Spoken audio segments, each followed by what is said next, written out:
Question number 4, 6.2 exercise. In this given figure, PQ is parallel to ST and PQR is 110 and RST is 130. Find QRS. हमको QRS बताना है. QRS ये वाली figure बतानी है. ठीक. सो फर्स्ट ऑफ ऑल हम क्या करेंगे, इसमें हम कुछ हेल्प लेंगे. लाइक हम एक ऐसी लाइन ड्रॉ करेंगे यहां से R से होती हुई which is parallel to ST. ठीक, जैसे हमने इस फिगर में करी है. यहां से हमने XY एक लाइन ड्रॉ करी है जिसको हमने ना पैरेलल बता दिया इसके. ठीक, सो अगर ये इसके पैरेलल है तो ये भी इसके भी पैरेलल होगी. ठीक, इस तरह से कर दिया है. पैरेलल होने की वजह से क्या है, हमें करना इसमें ये है कि हमें पहले ये वाला एंगल निकालना है, फिर हमें इसकी हेल्प से ये वाला एंगल निकालना है और फिर ये एक स्ट्रेट लाइन बन जाएगी. तो इसका और इसका सबका सम हमें 180 दिखाकर हमें ये बीच का एंगल निकाल लेना है. ठीक, अब हम ये साइड वाले एंगल कैसे निकालेंगे, तो हम as we can see angle PQR plus angle QRX equal to होगा 180 के because of co interior angle. ठीक, अगर ये दोनों लाइनें पैरेलल हैं तो इसका और इसका सम कितना होगा, 180 होगा और ये बीच से ट्रांसवर्सल जा रही है. ठीक है, ओके. सो PQR हमें कितना गिवन है, 110 plus angle QRX we are finding equals to 180. QRX equals to 180, 110 को वहां भेजेंगे एंड QRX हमारा निकल गया 70. तो ये एंगल होगा हमारा 70. ठीक, जो हमने लेफ्ट हैंड साइड पे मतलब इस साइड पे किया है वही सेम काम हम यहां पर करेंगे. ठीक है, so TSR plus SRY equal to होगा 180 के और यहां पर आप रीजन लिखना because of co interior angles. ठीक है, इस तरह से लिखना. इसके बाद TSR आपको 130 गिवन है प्लस SRY आप ढूंढ रहे हैं equals to 180. SRY equals to 180 minus 130 minus करेंगे. SRY इक्वल्स टू 180 में से 130 गए तो 0 में से 0 गया, 0 आ गया, 8 में से 3 गए, 5 आ गया, 1 का 1 कट गया. सो SRY आपका निकल गया 50. ठीक, अब ये एक स्ट्रेट लाइन है तो इसका और इसका सम 180 होना चाहिए because of angle on a straight line. Let's add, यही कर लेते हैं. एंगल 70 प्लस इसको मान लेते हैं QRS प्लस 50 इक्वल होगा 180 के. दोनों को जोड़ लेते हैं. QRS equal to 180. अब देखो ये दोनों जुड़ जाएंगे, 70 और 7 और 5 112, 120 तो ये हो जाएगा 120. QRS इक्वल्स टू 0 से 0, 8 में से 2 गए 6, ये निकल गया हमारा एंगल 60. सो QRS हमसे पूछा था और इस तरह से हमने QRS निकाल दिया और ये पूरी वर्किंग भी है. चाहे तो आप ऐसे देख के कर सकते हैं, ये QRS 60 आ गया. ठीक, आइए नेक्स्ट पे देखते हैं हम. Question number 5. In this given figure AB is parallel to CD and APQ is 50 and PRD is 127. Find X and Y.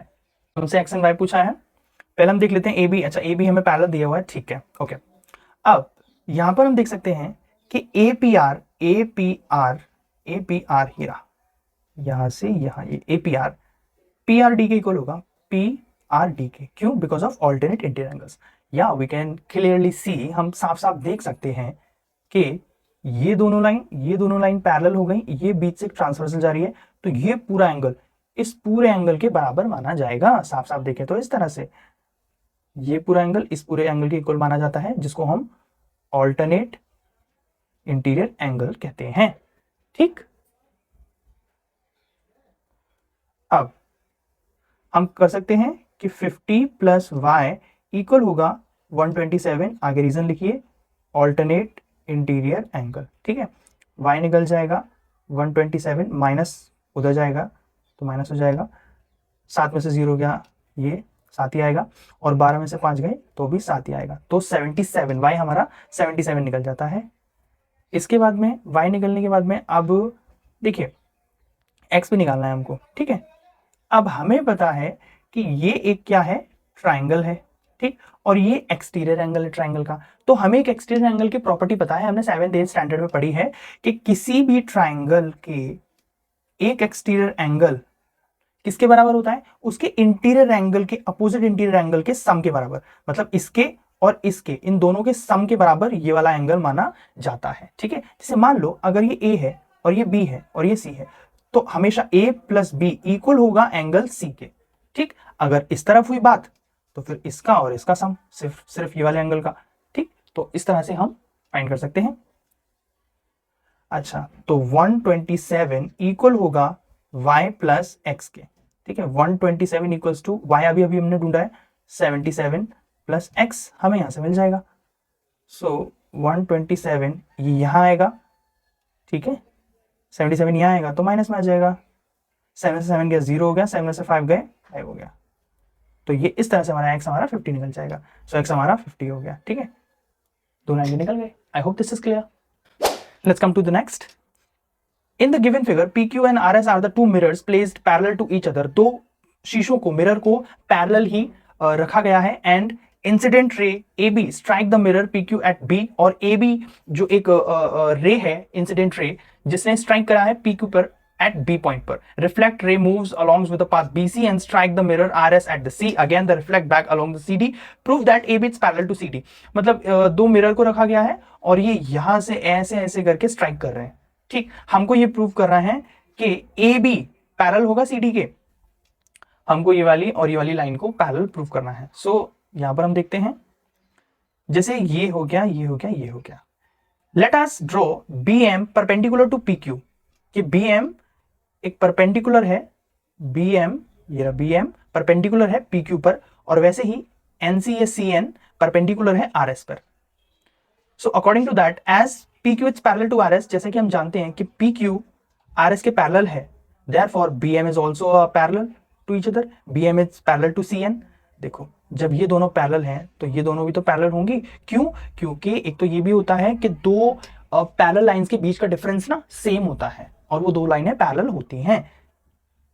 जैसे कि ये दो लाइनें पैरेलल हैं, ठीक है, तो इनके जो बीच का डिफरेंस होगा ना वो भी सेम होगा, और इनके बीच में जो भी लाइन, स्ट्रेट लाइन होगी, जो भी परपेंडिकुलर लाइन होगी, वो भी पैरेलल मानी जाती है। Thus, BM and CN are two parallel lines and transversal line BC cuts them at B and C। जैसे कि हम देख सकते हैं कि C और B पर इन दोनों को कट किया गया है। So according to that, 2 और 3 alternate interior angles माने जा सकते हैं। देखो, जब ये लाइन इस लाइन के पैरेलल है और बीच से ये लाइन जा रही है, ट्रांसवर्सल का जो काम कर रही है, तो ये एंगल इस एंगल के बराबर हो सकता है। छोटे छोटे से ऑल्टरनेट इंटीरियर एंगल, जैसे कि यहाँ पर दिया हुआ है angle 2 is equal to angle 3 because of alternate interior angles. However 1 is equal to 2 and 3 is equal to 4 by law of reflection. Law of reflection क्या होता है? जैसे कि एक ऐसा प्लेन है, ठीक है, और इस पे कोई भी चीज पड़े, कोई रे पड़े, तो वो यहां से जाती है, ठीक, तो इसको बोलते हैं एंगल ऑफ इंसिडेंट और इसको बोलते हैं एंगल ऑफ रिफ्लेक्शन।